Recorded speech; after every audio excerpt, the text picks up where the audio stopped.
Aláròye máa wí o. Ààrẹ títí ayé ni Tinubu fẹ́ ṣe, kò ní fipò sílẹ̀ El-Rufai.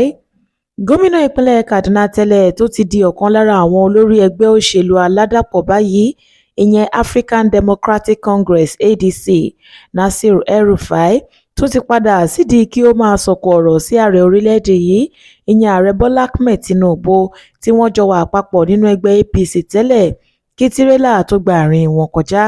Lásìkò tí ọkùnrin tó ṣe mínísítà nínú ìjọba Ọbásanjọ́ náà ṣàbẹ̀wò sí Alhaji Atiku Abubakar tí wọ́n jọ wà ní ẹgbẹ́ òṣèlú ADC báyìí, ló sọ̀rọ̀ náà pé níbi tọ́rọ̀ ń lọ báyìí kò dájú pé ilẹ̀ Nàìjíríà pàápàá kò ní padà nírú èèyàn bíi Paul Biya, ààrẹ orílẹ̀-èdè Cameroon tó takú sílé ìjọba wọn. Ó ní àfi káwọn ọmọ Nàìjíríà má sùn àsùnpìyè o, kí wọ́n tètè jí gìrì kí nǹkan tó bàjẹ́ kọjá àtúnṣe. Ó ní àfàìmọ̀ ni kì í ṣe wípé Tinubu máa fẹ́ máa ṣèjọba lọ títí ayé tàbí títí tí yóò fi mí èémí ìkẹyìn rẹ̀ gẹ́gẹ́ bí Paul Biya ṣe ṣe fún wọn ní Cameroon, níbi tọkùnrin náà ti wà nípò ààrẹ láti ọdún 43 sẹ́yìn. Ó ní táwọn ọmọ Nàìjíríà kò bá tètè ṣe ara wọn lóṣùṣù ọwọ̀ kí wọ́n lè dànù, á jẹ́ pé a ṣẹ̀ṣẹ̀ bẹ̀rẹ̀ àròyé nípa bí ìlú ṣe le ni. Ọkùnrin náà ní ó máa dúró pa síbẹ̀ ni, ó máa ṣe ààrẹ títí ayé ni.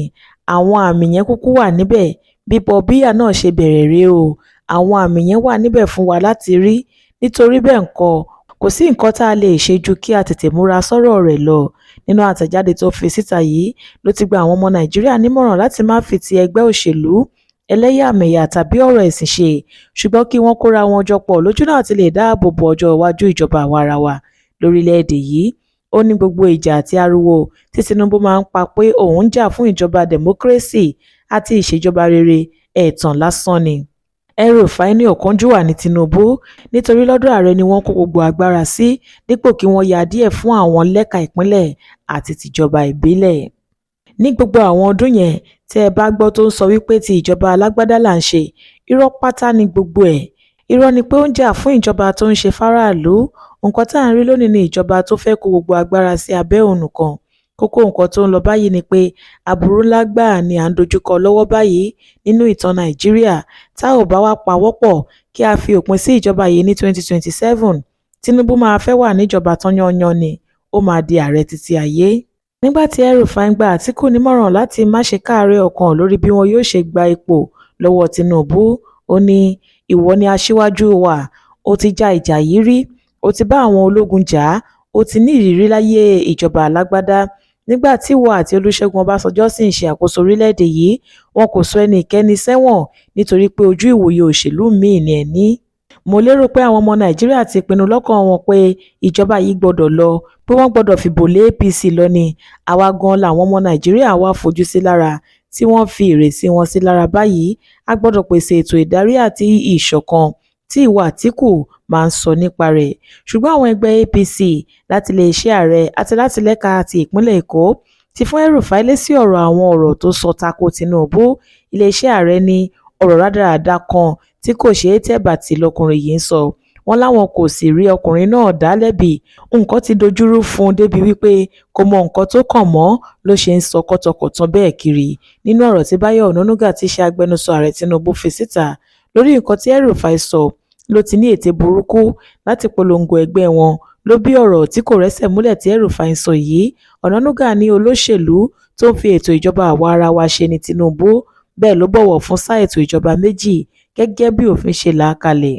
Olóṣèlú tó ń fi ti ìjọba àwa-ara-wa ṣe ni, tí kò sì ní lọ́kàn láti lọ kọjá ọjọ́ 28 oṣù karùn-ún ọdún 2031 nípò tí wọ́n bá dìbò yàn án lọ́dún 2027 ní Tinubu ń ṣe. Ó ní ọ̀rọ̀ tí kò ní ẹ̀rí àrítọ́kasí ní El-Rufai sọ, àti pé ìbànújẹ́ bí àwọn èèyàn apá àríwá ṣe gba Tinubu tọwọ́ tẹsẹ̀, àgàgà lẹ́yìn táwọn ará Kaduna ṣe dáadáa sí ààrẹ lásìkò tó lọ síbẹ̀ láìpẹ́ yìí ló bá a. Onanuga sọ̀rọ̀ síwájú sí wípé gbogbo àṣetì tó bá akitiyan tí El-Rufai àtàwọn ẹgbẹ́ òṣèlú tuntun ṣe ló mú kí wọ́n máa gbé gbogbo ìgbésẹ̀ tí wọ́n bá mọ̀ láti dènà bí Tinubu ṣe máa padà wọlé lẹ́ẹ̀kan sí lọ́dún 2027.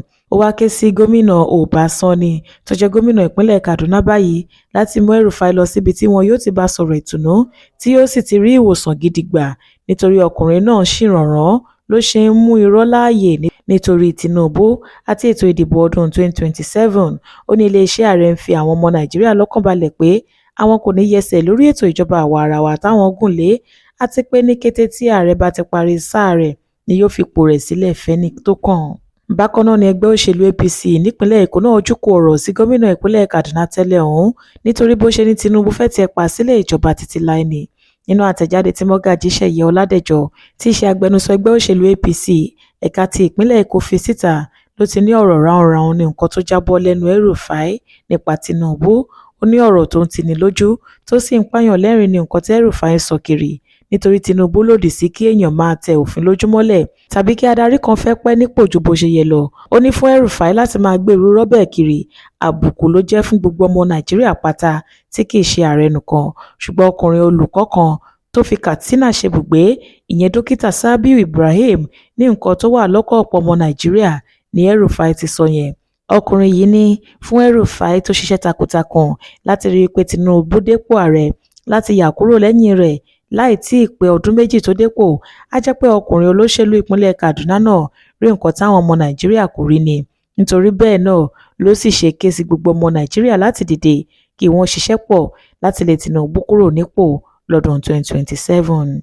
Monísọ́lá Sàká ló ṣe àkójọpọ̀ ìròyìn yìí fún ìkànnì Aláròye Online TV.